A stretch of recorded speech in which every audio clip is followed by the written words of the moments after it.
Can you imagine what a privilege? What a privilege! Bring a friend to a father and bring a friend to the son.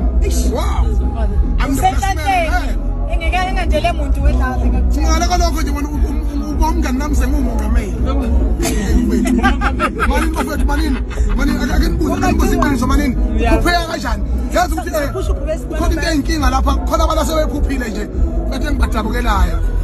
Mana kunjani ukuphupha kwabanye abantu bafowethu abaladla kwethu wena mfowethu wabethe abandayo uzophela ngaye ngakusasa ngonyawuza buka uNkulunkulu kwenzani mfowethu wavuka mfowethu kuyikhona wathi uphethe nesandleni despite ukuthi uphethwe igorilla leli elumakoya lapha injengahlulwelo kodwa nawe you got something ukumakoya kusasangonyana khona uyibamba into engekho